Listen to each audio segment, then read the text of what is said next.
So it's just been exposed that the FBI actually have their very own UAP group within the FBI that investigate UAPs and the phenomena, which is very, very interesting because up until this point, the FBI, you know, there have been people that have come forward from the FBI to state that, yes, they've worked on UAP topics and stuff like this, but usually it goes through the DOD, it goes through Arrow, it goes through the Pentagon, right?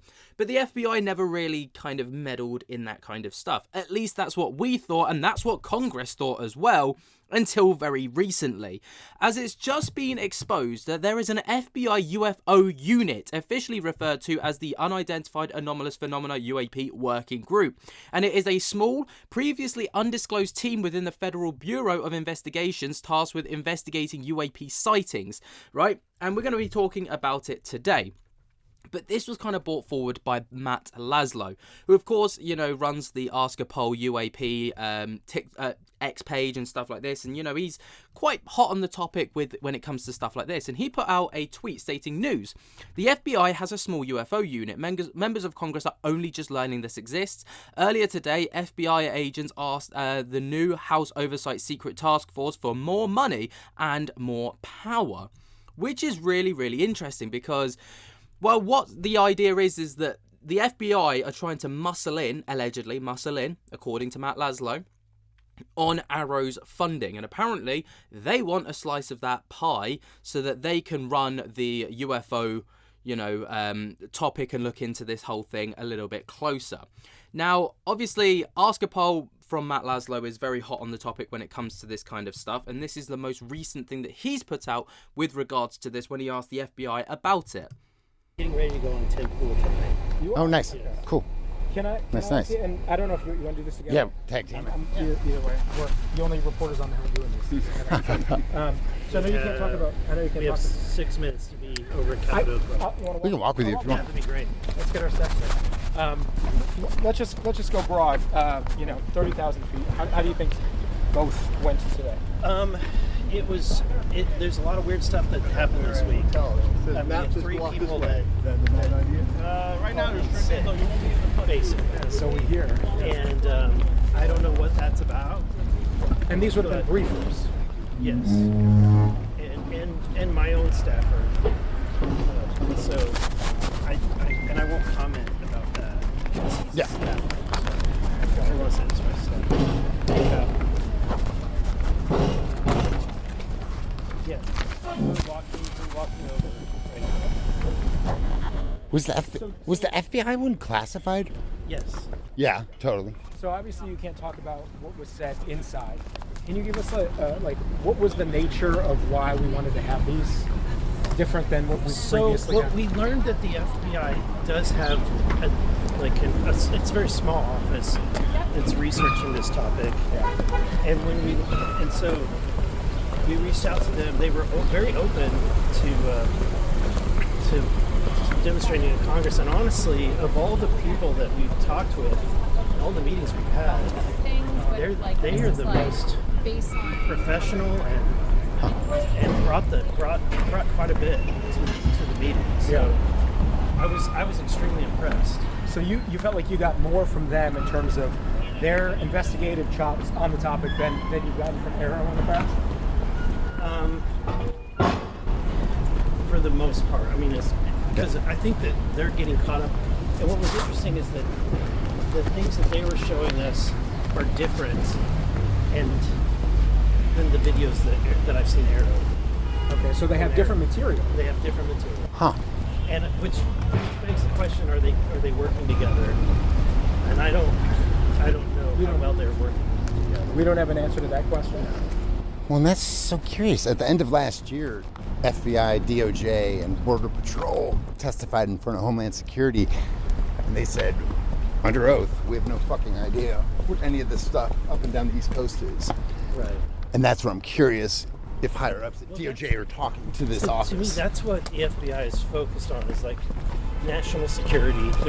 They want to make sure that whatever these things are, that they're not China, they're not Russia, that they are, or a threatening, and they're sticking within the United States, the purview of the United States. Yeah. So if it's something's violating our airspace, and violating laws, they have a responsibility with it. So but they would like a little bit more direct authority. So they specifically requested that we make some tweaks to some language regarding giving them more authority over this topic.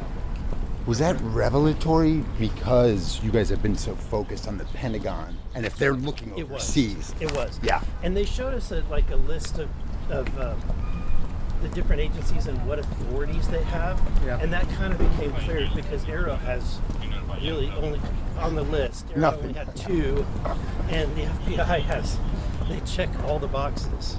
Interesting. Other than the 2 that Arrow has. So that Arrow has funding for this specifically, but yet the FBI has all the resources. So they have all this. Anyway, that's the argument that they were making. Do you think? So it's very interesting because it looks as if we're going to see a bit of a power struggle over the UAP topic. Now, obviously, a lot of people online especially are wondering, why can't these entities just, bring the resources of the FBI and the funding of Arrow together and make a bit of a powerhouse and then disclose all the information to the public? Well, obviously they're 2 different entities, and I suppose when funding becomes a thing, they're going to want their own slice of the pie so that they can do things their way. Usually that's how it goes.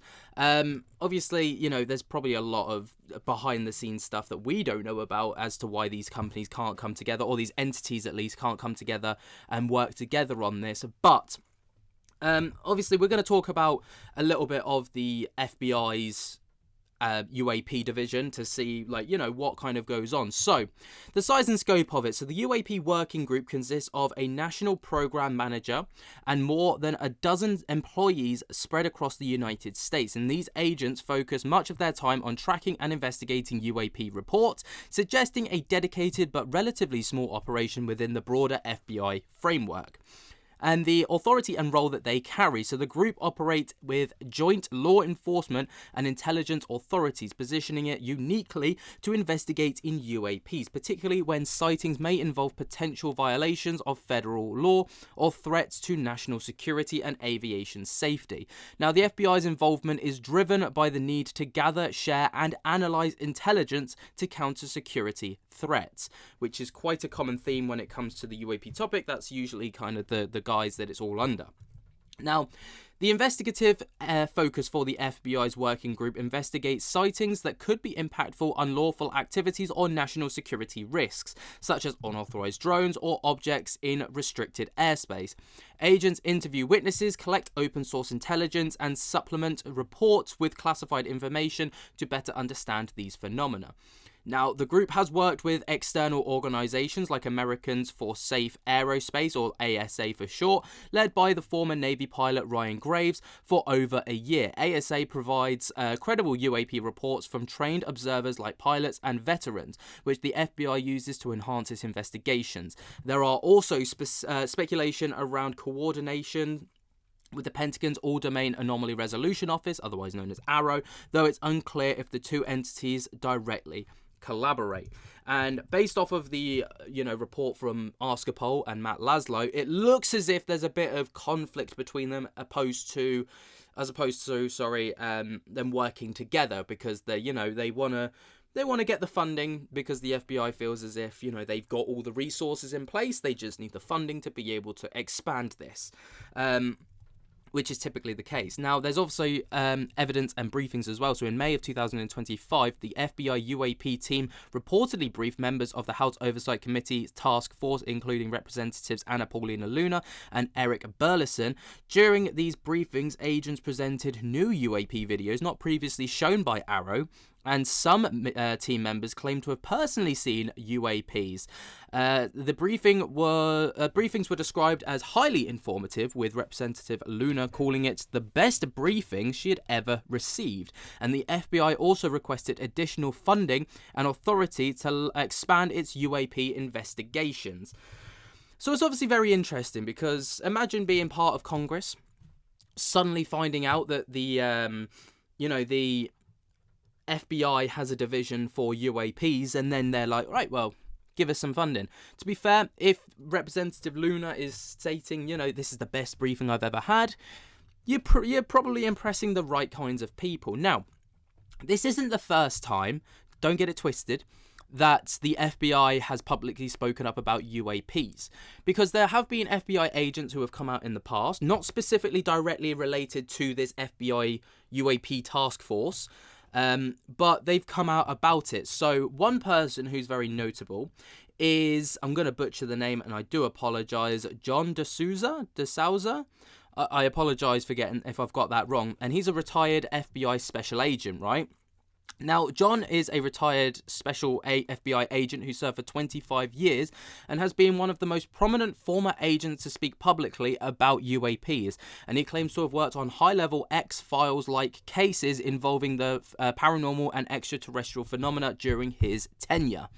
Now, he came out and authored books like The Extra-Dimensional Nature of UFOs, and appeared on platforms such as podcasts and interviews, including a notable discussion on theories of everything in October of 2022. And he asserts that the FBI has been long involved in investigating UAPs, particularly cases tied to national security or unexplained phenomena at sensitive sites. He also claims that the FBI's behavioral science unit occasionally handles cases with extraterrestrial or interdimensional elements, though these were often classified or even downplayed.